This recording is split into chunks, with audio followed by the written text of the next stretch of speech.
You are Yahusha Elohim.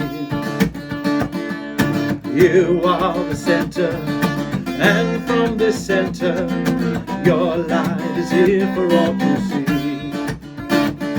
Yahusha, possess this house in spirit. Come fill this land, let your fruit grow. Come burn in me, all your love laws. Come burn in me, now to death self. Burn up in me in fire, temple fire. Oh, in fire, temple fire.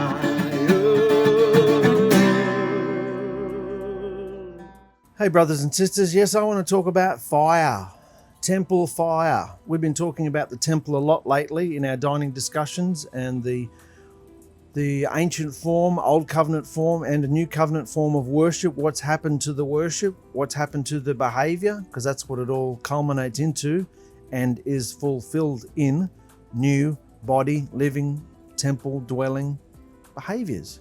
So I want to talk about one aspect of the vein which comes into worship, because it comes into behavior and it comes into the changing of our beings, the changing of our behavior. We have to go from something old into something new. We have to be changed. And unlike religion and all its daughters and the Jews and Christians and Messianics and Nazarims, all those teachers, preachers, pastors, rabbis, unlike that, where there isn't a real change, you have to pretend by doing outward changes. There has to be a real change within you, so that even when you are tested and pressured and hardship and stress comes upon you, you don't just fly off the rails. You don't just run your mouth. You don't just cut people down and say cruel things, because it's not in you. It's not who you are. It's not something you have to pretend not to be anymore and just think it but don't say it. You actually become a different person. You don't think that way. You don't allow those thoughts. You don't behave it because it's not in you. So I want to talk about what's going to come upon us if we take this vein of deliverance seriously, because a lot of people are arguing against the vein, the simplicity of it. They want to bring in all sorts of other scriptures and other doctrines into the mix and say it's not that simple. There's not just a spirit baptism and not just a fire baptism. There's a lot more going on than that. You have to go back to this covenant, and you have to go back to this ordinance, and you have to go back to this thing and that thing, and fleshly, outwardly, signs and shadows and all the stuff they want to take you back to. Yes, you can be delivered, but like the Pharisees and the Jews back in Yahusha's time in the book of Acts. Yes, you can have your deliverance, but you've got to do this too. But you got to get circumcised. You got to do this. You got to do. There's always the police, at you all the time. So I want to talk to you about what's going to happen after you've come into Yahusha, knowing that He is Elohim, grasping that He is the only one seated on the throne. There's not two. There's not three. He is Elohim. He is your deliverer, your creator, and your deliverer. He's been there since the very beginning, appearing to mankind through different imagery. If you face that He's Elohim and you want Him to deliver you, He will come inside you. He's knocking on the door of our hearts. He will open the door.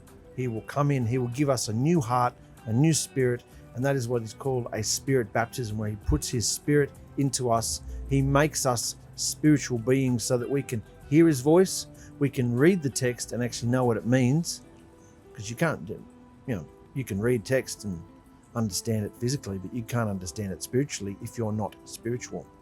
So you go through all those steps, then you come to the fire. This is the step I'm in right now, where Yahusha's moved right in close to me and not letting me get away with a single thought, a single act, look, word, anything. Don't look to the left, don't look to the right. Do what I've asked you to do. Only think happy thoughts. You can face what you see in people, but don't judge. Don't put out anything. Let them have. He's working in me in this. So I want to explain to you what this fire is, what it is. And there's a lot of scriptures today, so bear with me. Firstly, we're going to actually look at what fire is in the Hebrew language, because that's how you find out the best understanding. Go back to the Hebrew and find out what it means. We don't have to speak Hebrew, but if you want to know what it means when it was originally written, this is what it means. Fire in the Hebrew means to rake together in the context of a poker, for turning or gathering embers, a firebrand. So it's something that you poker. That's what Yahusha's got in his hand, poking us. A firebrand. It also means to make luminous, break of day, glorious, kindle, show light, set on fire, shine, or flame. So, think about the temple, think about the offerings, think about the sacrifices, think about what's going to happen to us in these new living temples. Everything that happened of old. Also means a fire pot, chafing dish, hearth, I can never say that word. Hearth, a fire pot, like a cauldron, like a fire pit, a fire pot. That's what this body is. It's a fire pot, because we are the gold and it needs to be heated up to purify it. Burning, fiery fire, flaming hot, mate, flaming hot. It's hot when he comes into you, because when you first get the Spirit, his Spirit feels amazing. It's wonderful. You're in his presence and you're anointing, and it's beautiful. You feel high, an intoxication, a drunkenness that you can't get anywhere in this world. It's a spiritual. He opens your eyes to who he is and you just feel amazing. And he lets you get away with a few things. But then after a while, he starts withdrawing his presence a little bit. He's still inside you. He promises never to leave us, but he just withdraws his feeling a little bit. So we go, where are you? You wake up in the morning and go, where are you? I don't feel high anymore. I don't feel happy anymore. What's happened? It's always because of what we've said or done or thought. And this is how he teaches us. And then if we really dig our heels in and still want to be and behave and treat people the way we want to treat each other, our husbands or wives and children, friends, then that's when the fire comes. Fire. A fiery law, a fire law. We know that the new covenant laws, the 2 royal laws, are to be written on our hearts. Love Elohim with all your heart, mind, body, strength. Love your neighbor as yourself. If you're doing those 2 royal laws, you are covering all the 10 commandments. Even Paul said it. Obviously, I'm not going to go and covet, because I know what covet means. If I hadn't read the 10 commandments, I wouldn't know what covet means. But there's so many other things in the old law and Torah and prophets and writings that he loves and hates too, that we need to know. So don't just be holding up the 10 commandments. There's so much of his character and his mind and his personality that he wants us to know, to do and not to do, to please him. Not because it's a law, but because I want to please him. And if you want to know how to please somebody, you got to get to know them and find out what they like and what they don't like, and do them, please them. So he writes those laws on our heart. Like a burnt offering. Remember in the temple and the tabernacle, the burnt offering, it was burnt up so the smoke would go up and you'd feel like you were ascending near, because you felt like the smoke was going up into the air, which is where he was, they all thought. Ascending near. Sweet smelling savor in his nostrils, so you'd feel ascended yourself and you'd feel close to your Elohim. That's what a burnt offering is. We have to become that. He already did it for us. His wife is expected to do it for him now. Pick up her stake and follow him. Made by fire. It's a fireplace, a furnace. Consume by fire. If something's consumed, is there anything left? Talking about the flesh, of course, the fleshly self, the spirit in our flesh that's controlled us our whole life. Thoughts and attitudes and opinions and tastes and personalities and rights, they all have to die. Consumed by fire, to kindle, become brutish, take away, burn, cause to eat up, burn up, waste. What leaps forth? Flash of fire or a burning arrow. Burning arrows he fires at us. Also a bond, chain, fetter, firebrand, spark. White or pure reminds me of the welders, and they've got the big helmets on, because the flame is so like a bluish white. It's so bright you can scar your eyes. This is how bright we have to become, spiritually, of course. White or pure, from the cleansing or shining power of fire. White. Garments have to be made white, ready for the wedding feast. How do you think it's going to happen? Do you think you just go and get washed in water and then you come up and woohoo, hashtag bride. Yeah, be on bride. Yeah, call me bride. No, you've got to become white, or pure, from the cleansing or shining power of fire. Nothing to do with water. It's spirit and it's fire. And it's agony, it's torment and torture, facing yourself and then killing it. To lay hold of yourself, grab it by the throat and go, no, get out, throw it on the fire. To pick up fire, heap, take away. When he heats you up, when he's flogging, chastising, rebuking, goading us, disciplining us, as it says in Hebrews 12, we are to receive it. Don't faint, receive it. Know that he's doing it out of love. Receive it, let it be scraped off. Let it go, throw it on the altar. To burn, set on fire, to desolate. Instead of us being desolated, all the good things being desolated, we are to desolate the spirit in our flesh. Instead of it desolating us, instead of it desolating the true worship, which is what the abomination of desolate wants to do, we are to desolate it, burn it up and be desolate. Striking fire from a metal forge. You can see factory workers when they're making the medieval swords, heating it up and smashing it with, like a metal forge. They're sparkling gems. That's how they make gems too. To blaze, set on fire, flaming, kindle, to shine like a flambeau lamp or flame, burning lamp, lightning, torch, something eaten by fire, fuel.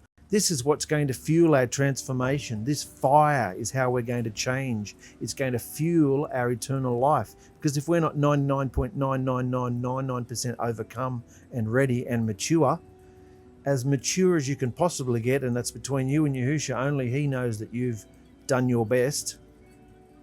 Unless you've really overcome your flesh to the physical limit that you can in flesh, because we can't be 100% perfect because we're still limited by this carcass.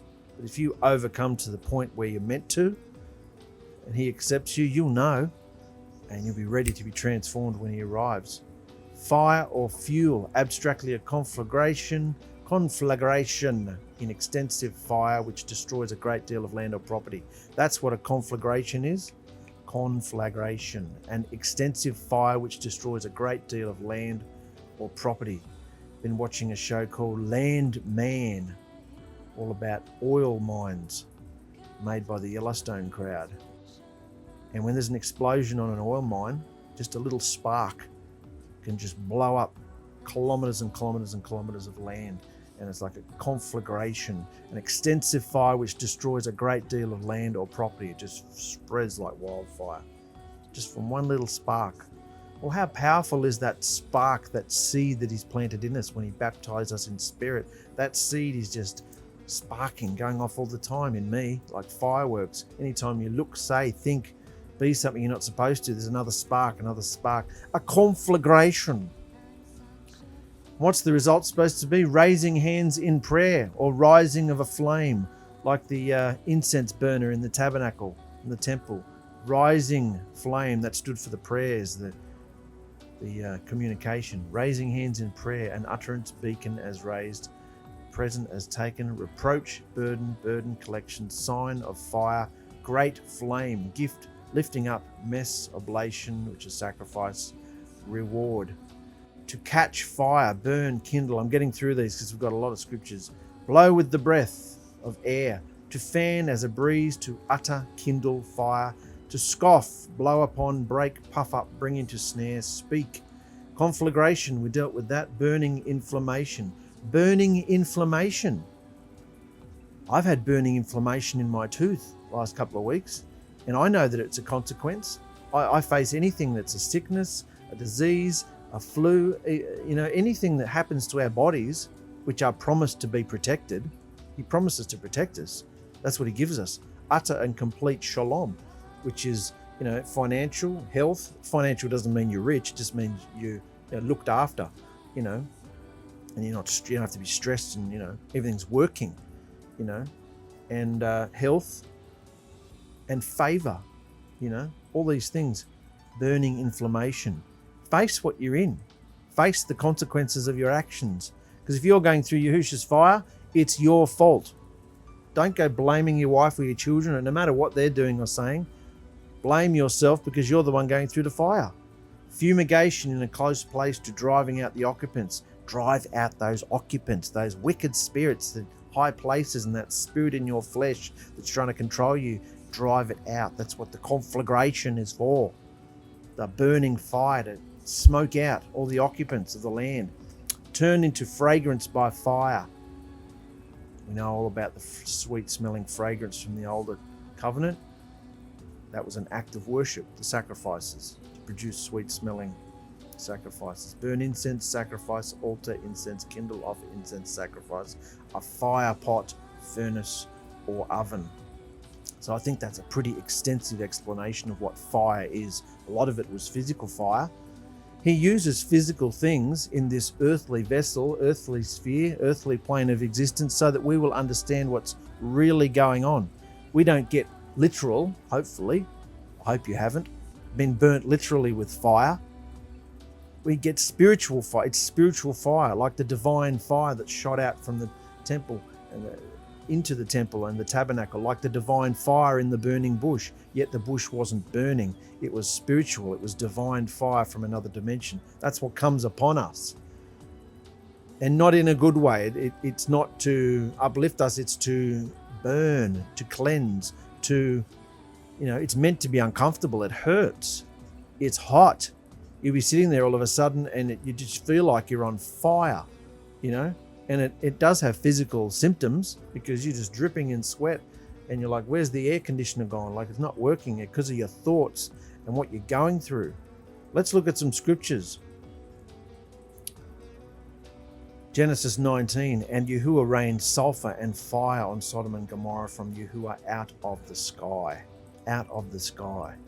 Fire doesn't fall from the sky unless it's a lightning strike or a fallen comet or something like that. But literal fire, divine fire, does not fall out of the sky, so it must be his fire, like what happened at Egypt as well. Exodus 3. And the messenger of Yahuah appeared to Moses in a flame of fire from the midst of a bush. And he looked and saw the burning bush with fire, but the bush was not consumed. It was not physical flame. Yahuah was appearing as fire so that Moses could understand him. Exodus 13, and Yahuah went before them by day in a column of cloud to lead the way, and by night in a column of fire to give them light. See, he was divine, but it was still hot, wasn't it? They could still feel it. It was still hot, and it still gave them shade during the day. Column of cloud and a column of fire to give them light, so as to go by day and night. The column of cloud did not cease by day, nor the column of fire by night before the people. He stayed as a constant for them to let them know. He could see how, weak their belief was, that, their mind.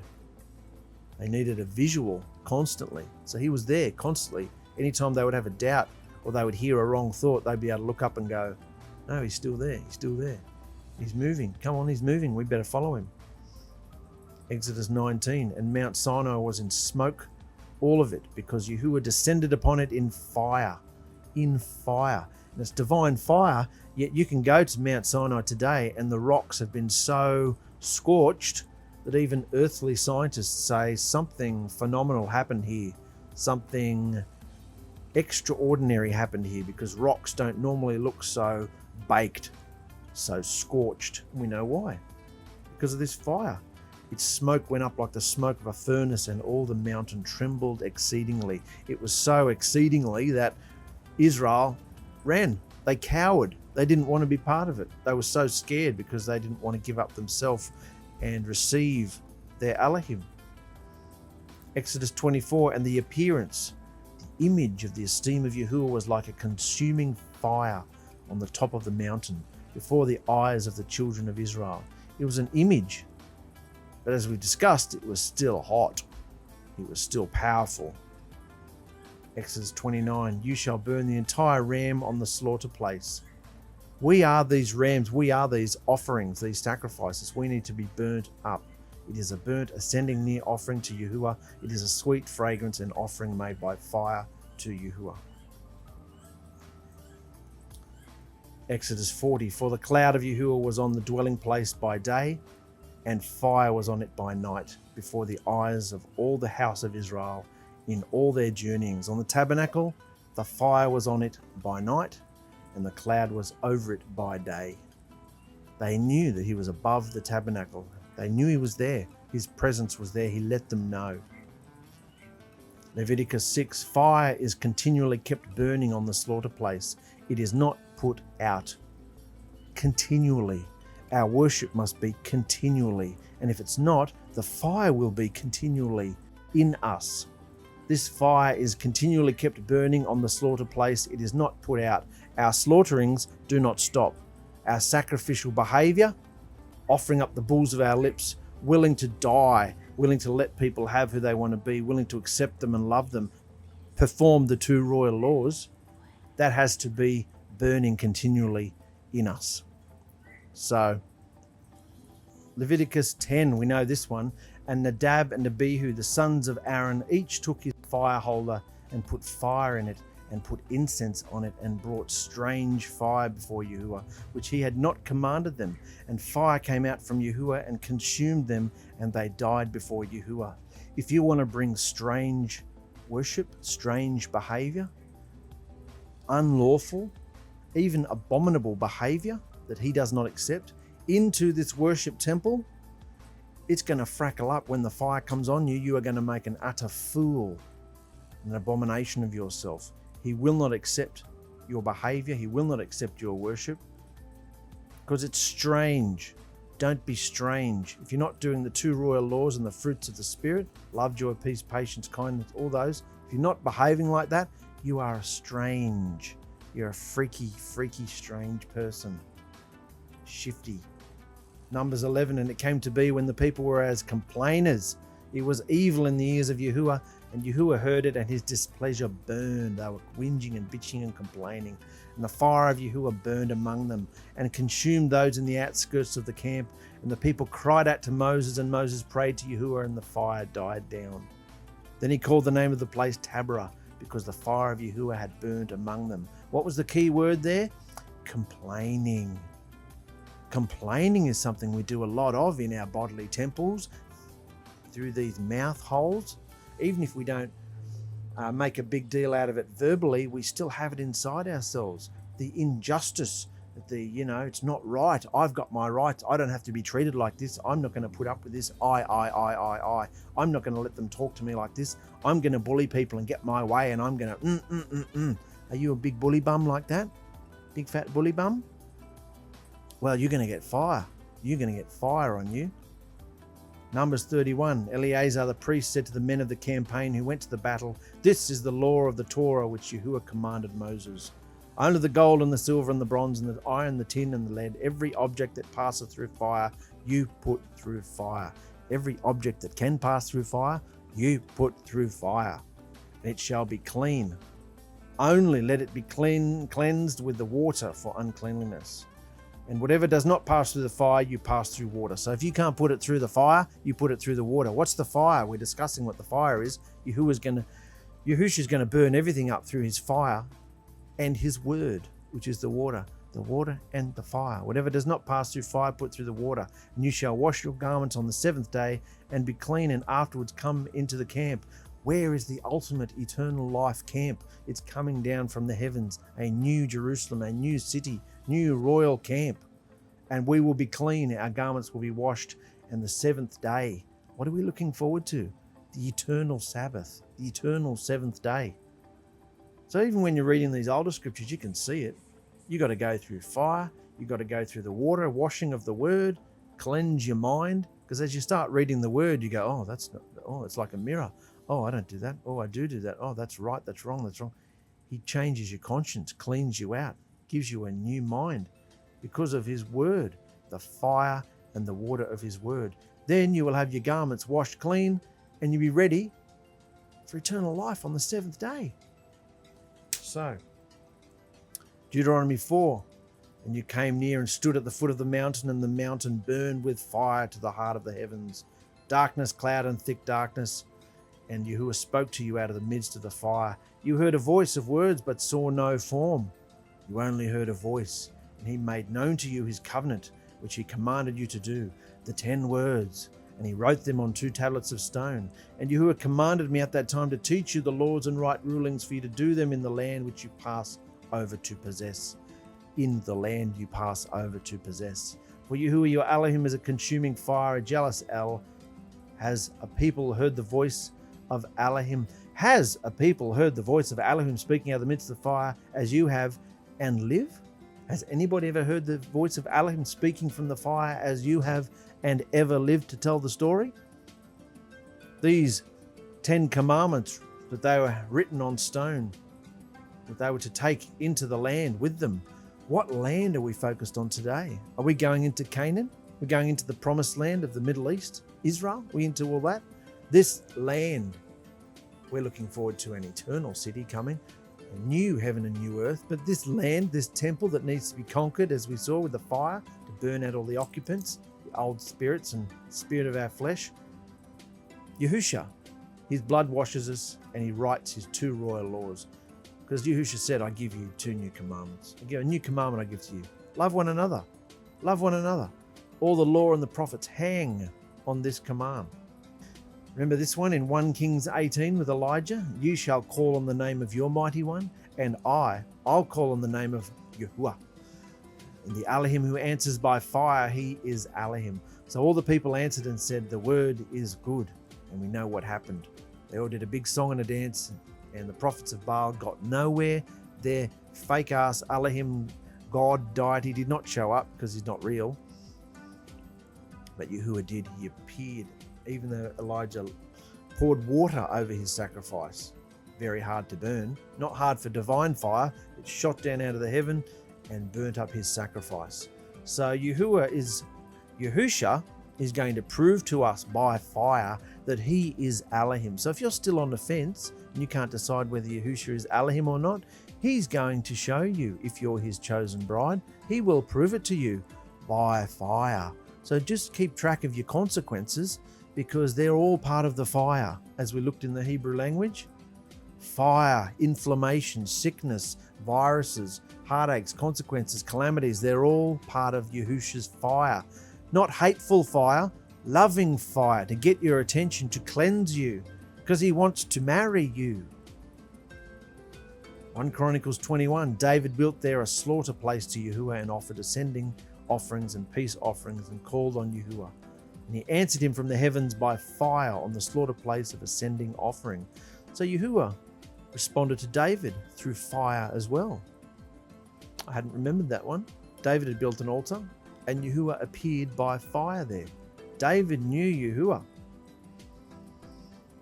And we know this one, 2 Chronicles 7. This is the temple, after the temple of Solomon had been set up and inaugurated.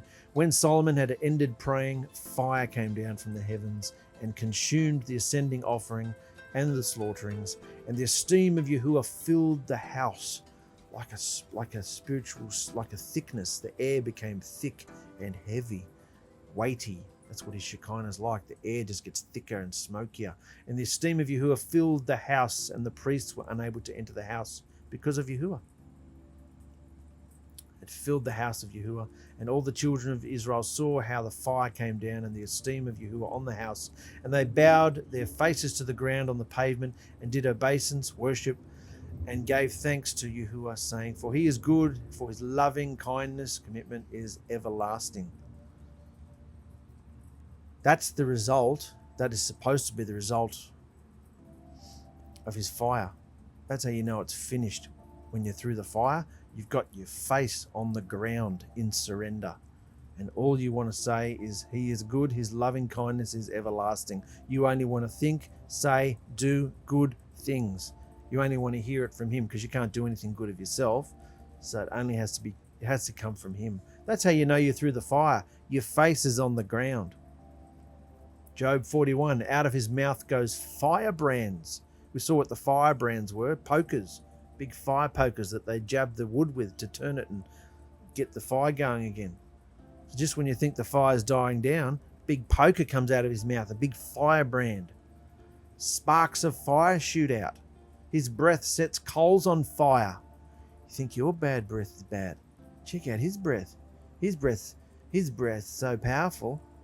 Sets coals on fire and a flame goes out of his mouth. Have you been feeling that? The whole point of this video is to be encouraging, to let you know if you're going through any of this stuff, it's meant to happen. He says, I baptize you in spirit and fire. This is what the fire is.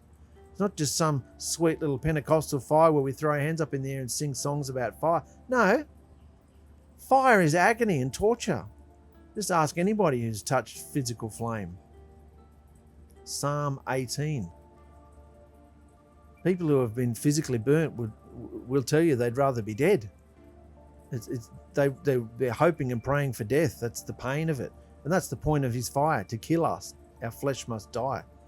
Psalm 18, the cords of Sheol were all around me. The snares of death were before me. In my distress I called upon Yahuah, and to my Elohim I cried. He heard my voice from his temple, and my cry went before him into his ears, and the earth shook and trembled. Even the foundations of the mountains were troubled, and they shook, because he was wroth. Smoke went up from his nostrils, and consuming fire from his mouth. Coals were kindled by it, and he bowed the heavens and came down, and thick darkness was under his feet. And he rode upon a cherub and flew. He flew upon the wings of the wind. He made darkness his covering, around him his booth, darkness of water, thick clouds of the skies. From the brightness before him his thick clouds passed, hail and coals of fire. And Yahuah thundered in the heavens, and the Most High set forth his voice, hail and coals of fire. Are you getting an impression of just how powerful Yahusha is in dealing with his bride? When he's angry, you know about it. Judgment starts in the house, at the altar, in the temple of his bride. It starts here now to prepare us so that we don't have to face what the rest of the world has already started experiencing, his judgment, which is getting worse and worse and worse. He's judging us and purifying us now so that we'll be transformed through the final. Psalm 39, I have said, let me guard my ways against sinning with my tongue. Sinning with my tongue. Let me guard my mouth with a muzzle while the wrongdoer is before me. I became dumb, keeping still. I was silent from good, and my pain was stirred. My heart was hot within me while I was meditating. The fire burned. What about this? My heart was hot within me while I was meditating. The fire burned. Is this happening to you?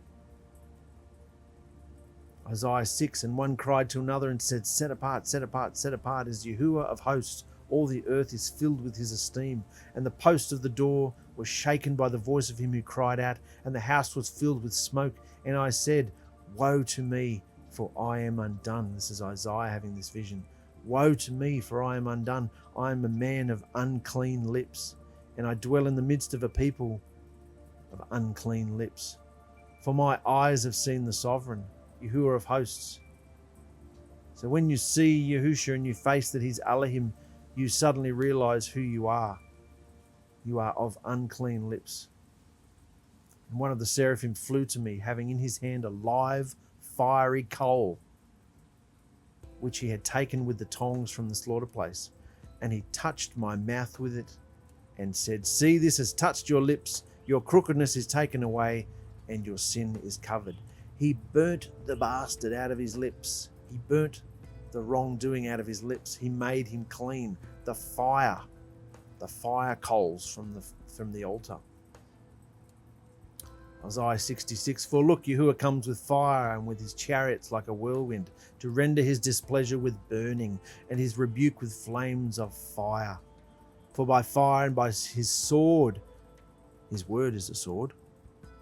So remember, we've got the water of the word, which is a sword, and we've got his fire. So his rebuke with flames of fire. For by fire and by his sword Yahuah shall judge all flesh, and the slain of Yahuah shall be many. Do you want to be judged with the rest of flesh when he comes back and frackles it all up? Or do you want to be judged now and become purified now by choice? Jeremiah 23, is not my word like a fire, declares Yahuah, and like a hammer that shatters a rock? How hard-hearted, how bull-headed have you been? I know how stubborn and ruthless and heels dug in that I've been. His word is like a fire, like a hammer that shatters a rock. Been feeling that on the back of your head? Lamentations 1. Is it nothing to you? All of you who pass by. Does this mean nothing to you? All you people passing by? Look and see if there is any pain like my pain, which has been brought on me, which Yahuah has inflicted on me in the days of his burning displeasure. His burning displeasure upon him. So whose fault is it? His. If you're feeling your Elohim Yahusha's burning displeasure, whose fault is it? From above he has set fire into my bones, and it overpowered them. He has spread a net for my feet and turned me back. He has laid me waste and faint all the day. The yoke of my transgression has been bound by his hand, woven together and thrust upon my neck. He has made my strength stumble. Yahuah has given me into hands which I am unable to withstand. You're going through an experience you've never experienced before, a pain and torment and torture that you can't control. You can't even control what comes out of your mouth. It's being burnt out of you.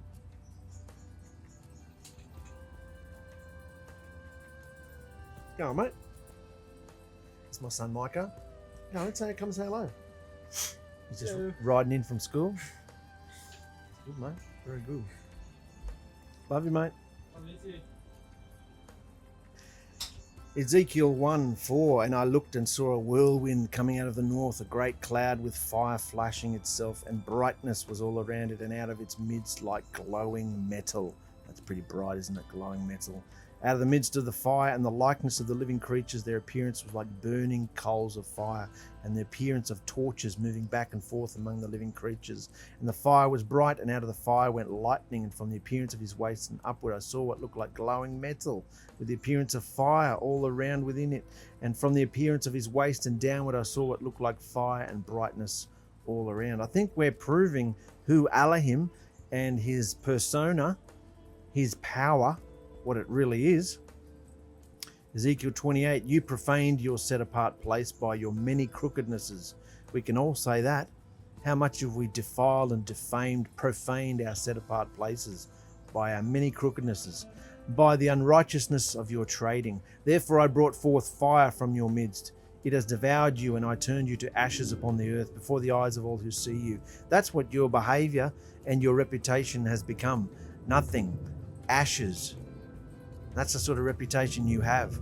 So unless you're willing to sell over, give over, surrender your body for someone good, the only being that's good and wholesome and pure and righteous and burning fire, your reputation will be trash. Daniel 3, then sovereign Nebuchadnezzar was amazed and stood up in haste and spoke and said to his counselors, didn't we throw 3 men into the fire, bound into the midst of the fire? They answered and said to him, to the sovereign, certainly, O sovereign. And he answered and said, look, I see 4 men loose, walking in the midst of the fire, and they are not hurt. And the form of the fourth is like the son of Elohim. Yahushua was in the fire with Shadrach, Meshach, and Abednego. Yahushua was in there with them. His fire. He's in there. He can protect you through the fire. He can see you through the fire. Malachi 3, see, I am sending my messenger, and he shall prepare the way before me.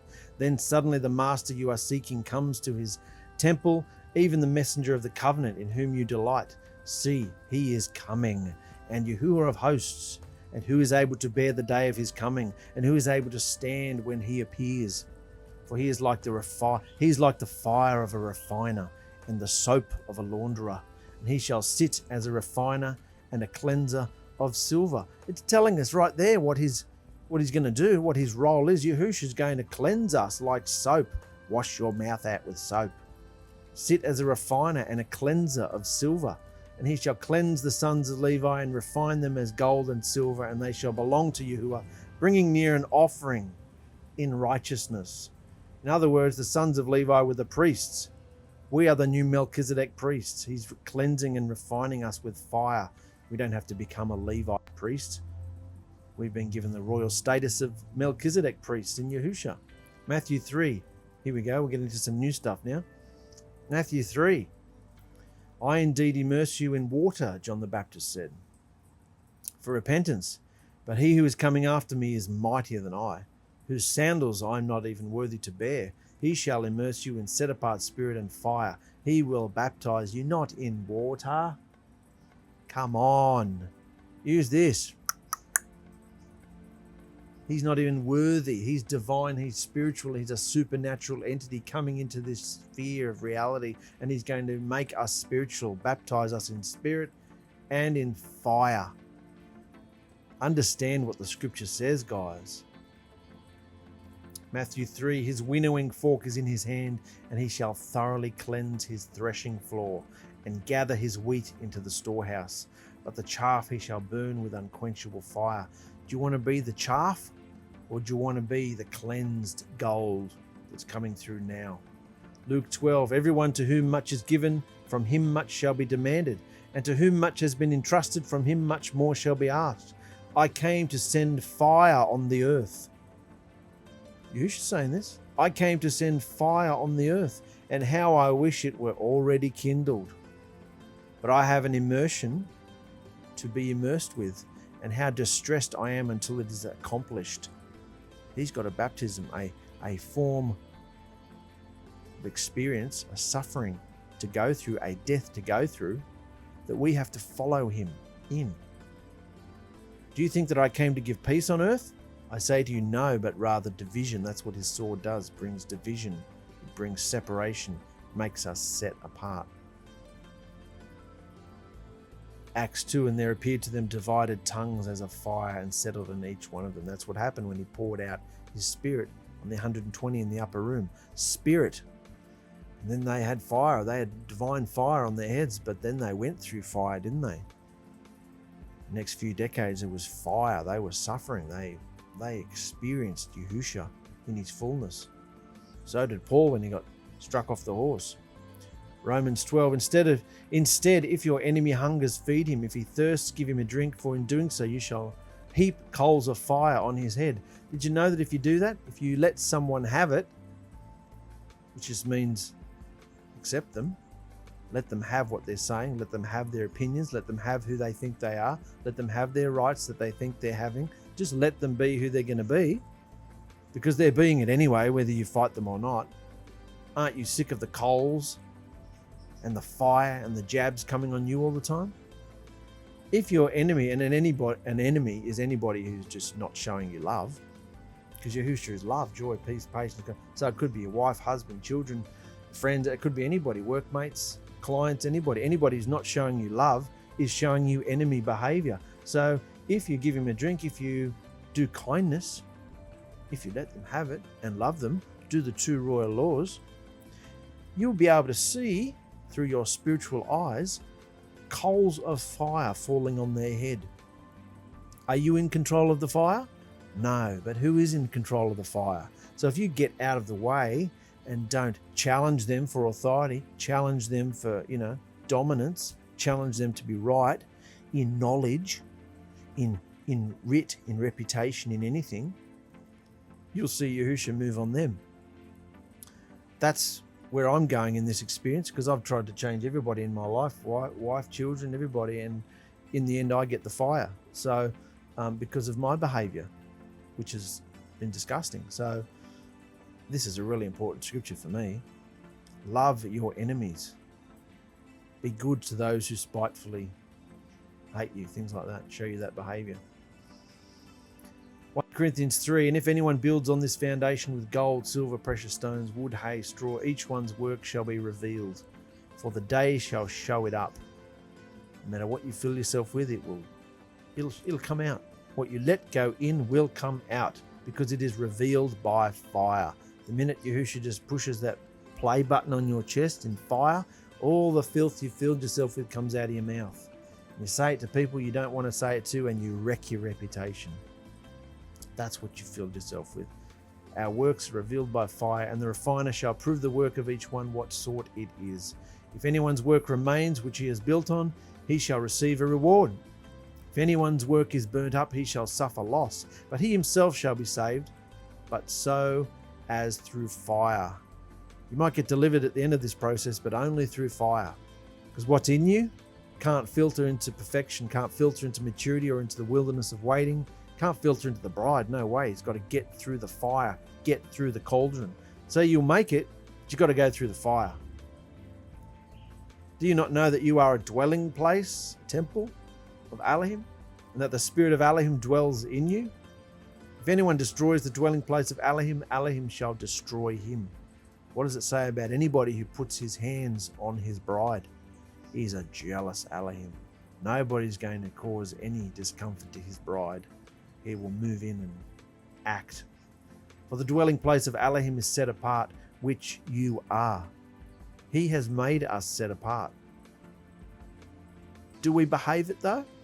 No, and that's why his fire is coming, to ensure that we do, because we don't want to behave bad when the fire's...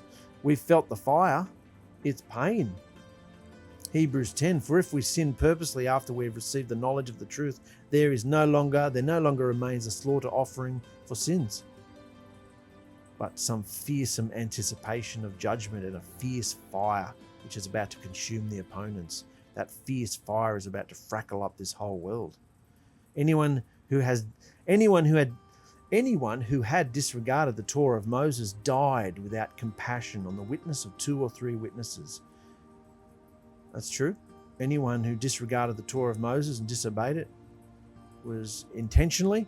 You were assigned to the department, the judicial department of the curse of the law, and you were stoned on the witness of 2 or 3 witnesses.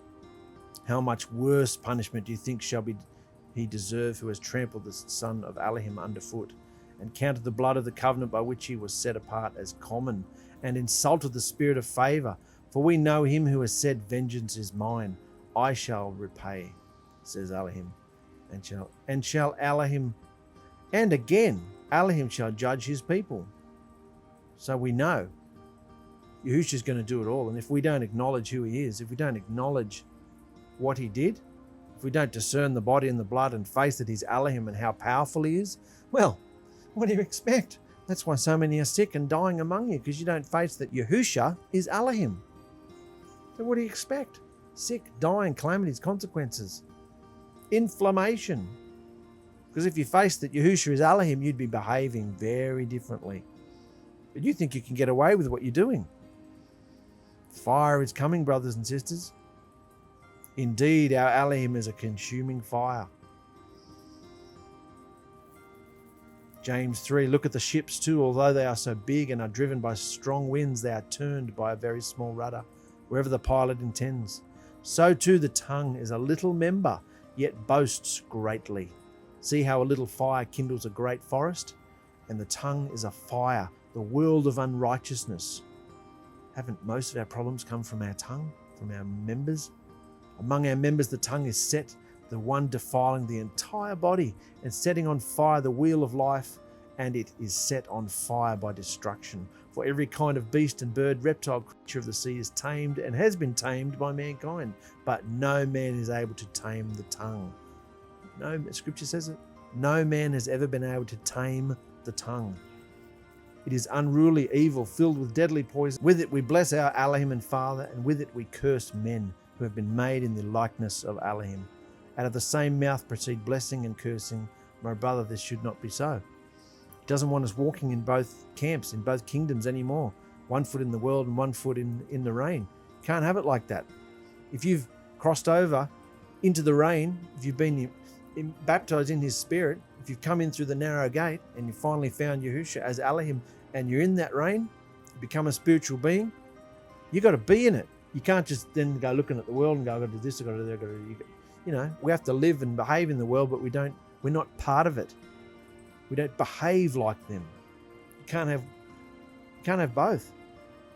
1 Peter 1, blessed be the Elohim and Father of our Master Yahushua Messiah, who according to his great compassion has caused us to be born again to a living expectation through the resurrection of Yahushua Messiah from the dead, to an inheritance incorruptible and undefiled and unfading, having been kept in the heavens for you, who are protected by the power of Elohim through belief, for a deliverance ready to be revealed, a deliverance ready to be revealed in the last time, in which you exult, even though for a little while, if need be, you have been grieved by manifold trials, in order that the proving of your belief, much more precious than gold that perishes, and proven by fire might be found to result in praise and respect and esteem at the revelation of Yahusha Messiah, whom having not seen you love, in whom you exult with unspeakable and esteemed joy, yet not seeing but believing, obtaining the goal of your belief, a deliverance of lives. That is the whole goal of believing this vein, the belief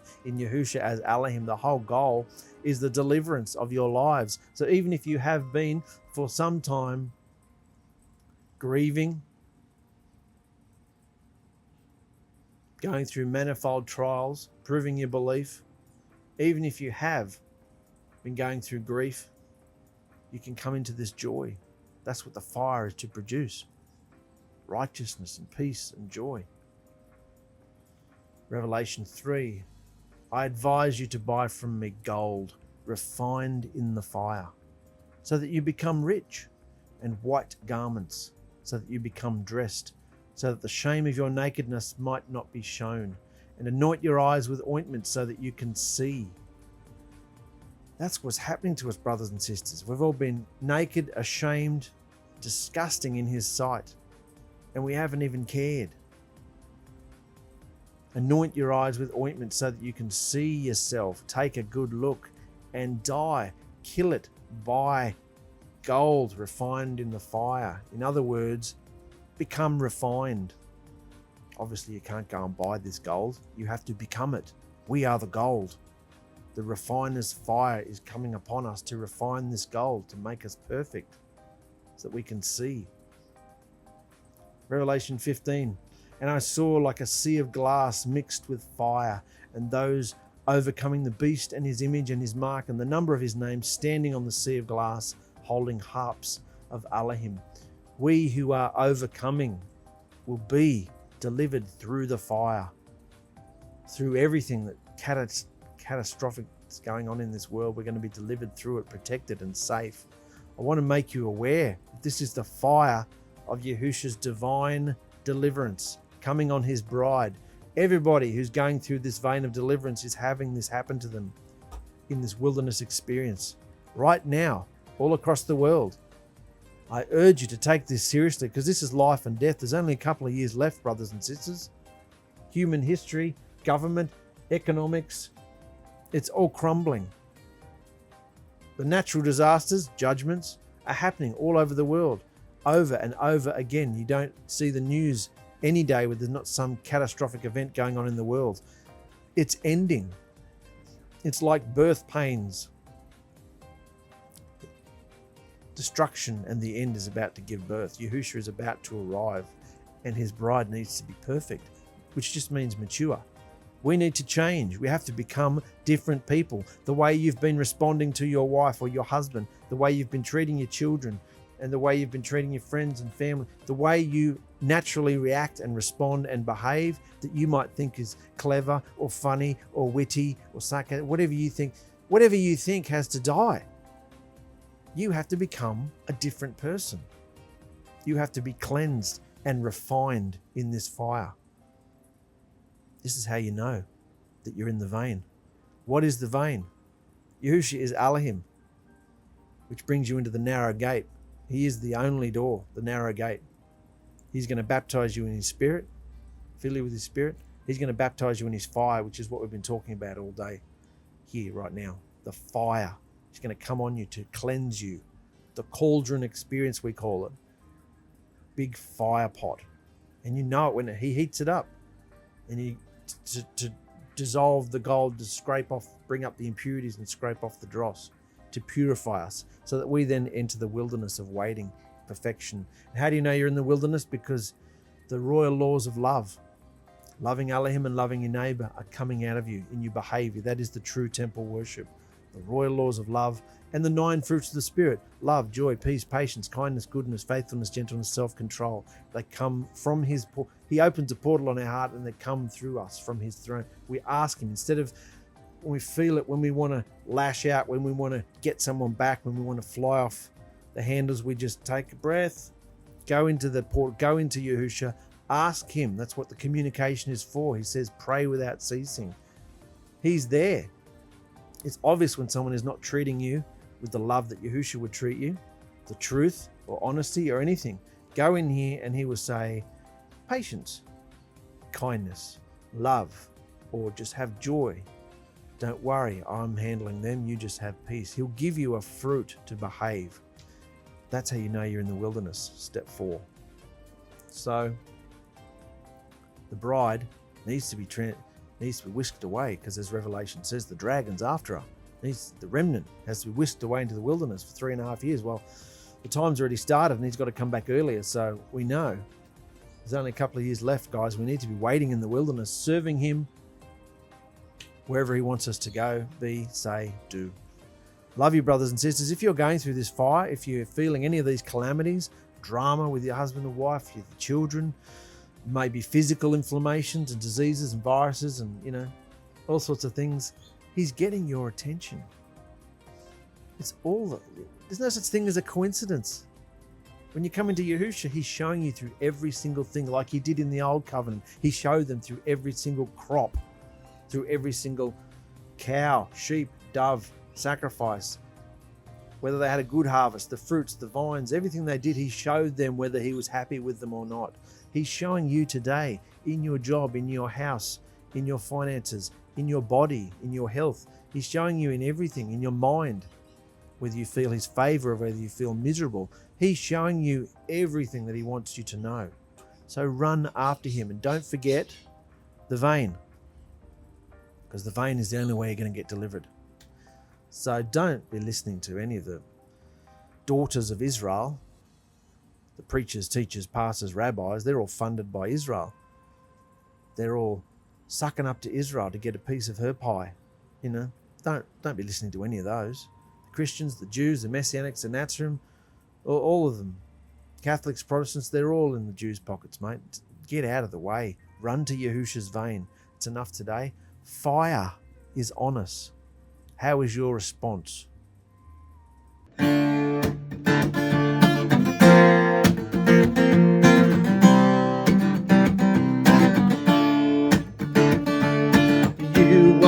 Temple, I am the temple.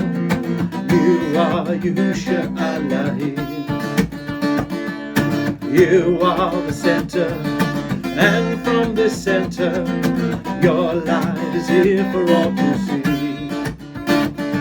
Yahusha, possess this house in spirit. Come fill this land, let your fruit grow. Burn in me, royal love laws, come burn in me, now to death self, burn up in me, in fire, temple fire,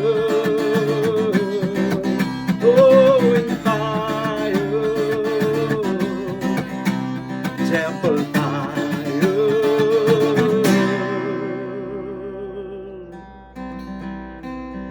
You were the offering, I am the offering. I follow you into the dead. Teach me forgiveness, kindness, compassion, flowing generously from your throne. Oh, you are the king priest, I am the king priest, connecting people back to you. You were the offering, I am the offering. I follow you into the dead. Teach me forgiveness, kindness, compassion, flowing generously from your throne.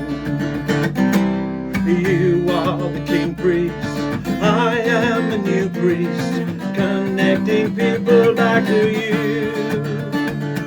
You are the bridegroom, I am the new wife. All I am yearning for is you. Yahusha, possess this house in spirit. Come fill this land, let your fruit grow. Come burn in me, royal love laws. Come burn in me, how to death self. Come burn in me in fire. temple fire. Oh, in fire. Bring on the fire. Oh, I will go through fire. Clean me out in fire. Oh, I want your fire.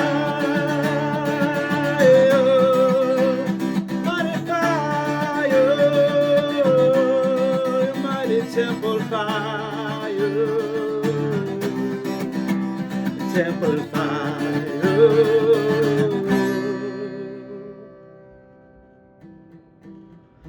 You are the temple, I am the temple. You are Yahusha Elohim. You are the center, and from this center your light is here for all to see. 'Cause you are the king priest, I am a new priest, connecting people back to you. You are the bridegroom, I am your new wife. All I am yearning for is you.